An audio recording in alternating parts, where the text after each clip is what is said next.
Hello my dear student, आप सभी का अपने यूट्यूब चैनल एमवीएस में स्वागत है। आज की इस वीडियो में हम पढ़ेंगे धातु एवं अधातु। इस वीडियो में हम पूरा धातु एवं अधातु वन शॉट यानी पूरा ही चैप्टर समाप्त करने वाले हैं। चैप्टर में जो जो इम्पोर्टेंट हेडिंगें थी, इम्पोर्टेंट प्रश्न थे, वो सारी चीज़ें इसी वीडियो में आपको समझाऊंगा। तो आपको चाहिए कि आप कॉपी और पेन लेके बैठ जाएं, क्योंकि ये जो टॉपिक मैं समझाने वाला हूँ यही टॉपिक बोर्ड एग्ज़ाम 2025 में लगातार कई वर्षों से बोर्ड पूछ रहा है। तो इस वर्ष भी यही टॉपिक को पूछा जाना है। तो आप सब लोग अच्छे से तैयारी करें और कॉपी में नोट करने के बाद उसे याद ज़रूर कर लें, क्योंकि अगर आप याद नहीं करेंगे तो आपको बोर्ड में लिखेंगे क्या। तो इसलिए आप इस वीडियो को पूरा देखें और वीडियो को दोस्तों को शेयर भी करें। तो देखिए, पहला जो हम चैप्टर का नाम है वो तो आपको दिख ही रहा होगा। ये क्लास 10th विज्ञान की क्लासेस है, धातु एवं अधातु समझाने वाले हैं और अध्याय 3 है यानी चैप्टर 3 है। पहली हेडिंग है धातु। धातु क्या होते हैं इसे समझिए। धातु वह तत्व होता है जो चमकदार होता है। कैसा होगा? धातु चमकदार होगा। ऊष्मा और विद्युत की सुचालक होता है और ठोस अवस्था में पाया जाता है। ठीक है, धातु जो है वो केवल ठोस अवस्था में ही पाया जाएगा। जैसे जैसे सोना, चांदी, पोटेशियम, पीतल, तांबा आदि, इन सब में धातु पाया जाता है। समझ में आ रहा है तो वीडियो को लाइक जरूर करें। उसके बाद देखिए अधातु। अधातु क्या होती हैं? अधातु में आप लिखिएगा, अधातु वह तत्व होता है जो चमकदार नहीं होता है, यानी ये चमकदार नहीं होता है, ऊष्मा और विद्युत की कुचालक होता है। ऊष्मा और विद्युत की कुचालक होता है और ठोस, द्रव, गैस, यानी ठोस में भी पाया जाएगा, द्रव में भी पाया जाएगा और गैस में भी पाया जाएगा। ठीक है प्यारे बच्चों, मेरे मुन्नो चैनल को सब्सक्राइब जरूर करिएगा। ठीक है, तो इन तीनों अवस्थाओं में जो पाया जाएगा उसे हम अधातु कहते हैं। और जैसे जैसे हम लिखना भूल गए थे तो हम फिर से लिख दे रहे हैं। जैसे हाइड्रोजन H2, ऑक्सीजन O2 और आयोडीन I2, कार्बन C आदि। ये अधातु की परिभाषा थी जो मैंने आपको बहुत सरल तरीके से समझाई भी है और बोर्ड में लिखी भी है। तो आप इसे कॉपी में लिखें और तैयार करें। स्क्रीनशॉट भी ले सकते हैं। ले लिया? आगे बढ़ें। दूसरा प्रश्न देखिए। दूसरा जो प्रश्न है वो है धातु एवं अधातु में अंतर। ये बोर्ड लगातार 2020 में भी पूछा है, 2021 में भी पूछा है, 2022 में भी पूछा है और 2023 में भी पूछा है, 2024 में भी पूछा गया है, 2025 में भी पूछा जाएगा। तो आप इसे अच्छे से तैयार कर लें। क्या है धातु? तो मैं पहले भी बता चुका हूँ, आपको लिखना है धातुओं में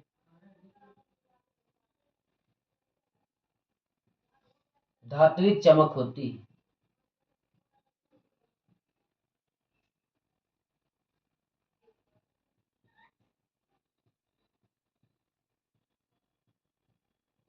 ठीक, धातु तन्य होती है।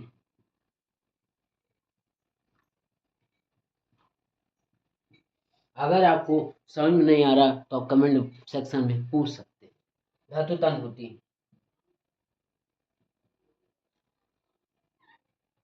धातुओं में आघात वर्धीनता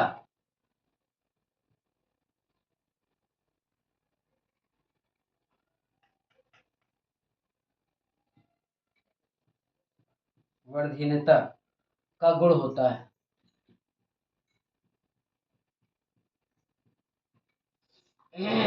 धातु कठोर होती है।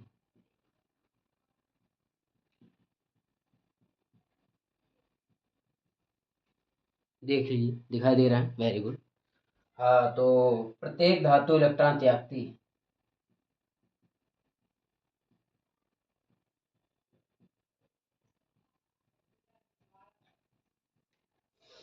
समझ में आया? अब सेम कॉपी आपको उठा के अधातु में लिखना है जिस तरह मैंने लिखा है। क्या लिखा है देखिए, आप समझिए और लिखिए कॉपी में। धातु में धात्विक चमक उपस्थित होती है, धातु तन्य होती है, धातु में आघात वर्धीनता का गुण पाया जाता है और धातु कठोर होती हैं। प्रत्येक धातु इलेक्ट्रॉन त्यागती है। सेम उल्टा अपोजिट इधर लिखना है। क्या लिखना है, आप इस तरह लाइन खींच सकते हैं जैसे आपको कन्फ्यूजन हो। तो लिखिएगा अधातु इलेक्ट्रॉन ग्रहण करती।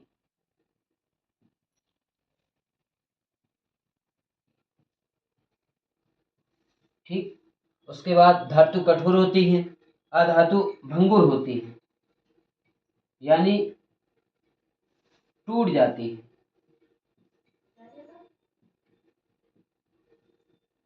इसमें लिखा है अधातुओं में आधातवर्धीय तक गुण होता है। सेम लिखिएगा अधातु तन्य नहीं होती।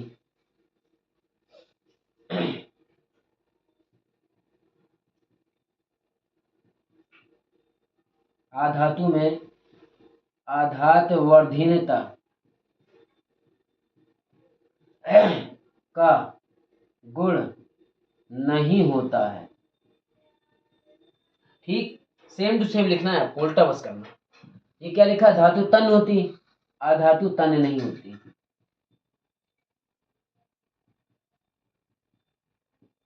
ये इसलिए करा दे रहे हैं, बहुत ही इंपॉर्टेंट है।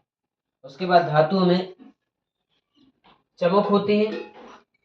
सेम लिखिएगा अधातु में धातु के कोई गुण उपस्थित नहीं होता।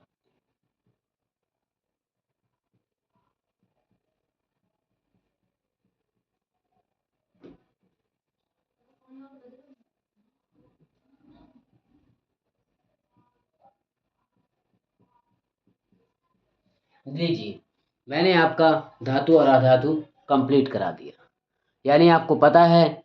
और आप इसे स्क्रीनशॉट मान लीजिए, बहुत ही इम्पोर्टेंट प्रश्न है जो आपकी बोर्ड एग्जाम 2025 में आएगा। अगर उतर गया हो तो अगला प्रश्न भी चलते हैं। अगला प्रश्न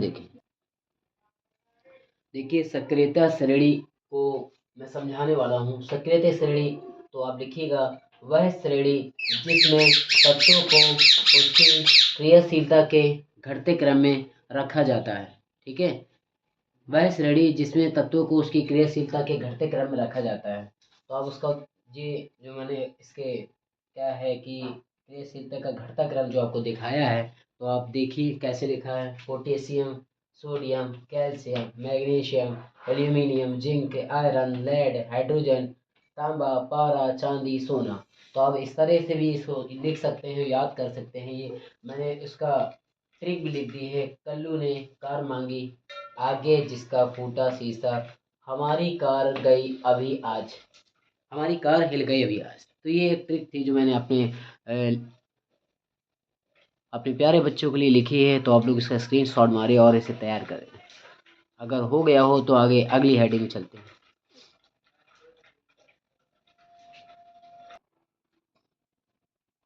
देखिए खनिज और अयस्क, इसे हम आपको समझाएंगे। यहाँ हमने लिखा नहीं है, लिख दे रहे हैं। अयस्क, खनिज और अयस्क क्या होते हैं, गौर से देखिए और ध्यान से समझिए और इसे कॉपी में भी नोट कर लीजिए। तो आप लिखिएगा खनिज पृथ्वी की भूपटल में धातुओं के यौगिक जिस रूप में पाए जाते हैं उन्हें खनिज कहते हैं। ठीक है, बहुत ही सरल तरीके से मैंने लिख दिया है, तो अब इससे तैयार जरूर कर लीजिएगा। तो खनिज कहते हैं, अब इसका सूत्र जी लिखा बाक्साइट Al2O3 इंटू 2H2O, किले Al2O3 into 2SiO2 into 2H2। ये था आपका खनिज। अब आप समझिए अयस्क क्या होते हैं। अयस्क देखिए, अयस्क हेडिंग डाल दीजिएगा, लिखिएगा वे खनिज यानी खनिज जिनमें से धातुओं का निष्कर्षण कम लागत में सफलतापूर्वक तथा अधिक मात्रा में किया जाता है। यानी कम लागत में सफलतापूर्वक और अधिक मात्रा में किया जाता है, अयस्क कहलाते हैं। अब इसका सूत्र है बॉक्साइट Al2O3 इंटू 2H2। ये थी आपके खनिज और अयस्क। इसके बाद जो हेडिंग बाकी है वो है फ्लिंट प्लावन विधि और चुंबक पृथक्करण विधि और संक्षारण। अगर आप वो हेडिंग भी समझना चाहते हैं तो कमेंट सेक्शन में ज़रूर बताएं। ये अब तक की सबसे मोस्ट इम्पॉर्टेंट वीडियो थी।